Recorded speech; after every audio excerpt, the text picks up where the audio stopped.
Hi everybody, today we'll talk about how to fix or help solve output on Discord app.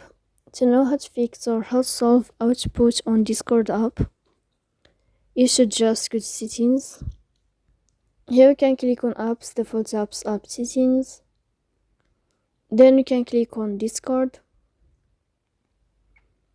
After that you can click on first stop and you can click OK. Here we'll enter to the window, we will go to the window of storage. Here you can click clear cache. Don't click clear data because that can cause the errors or can delete your account.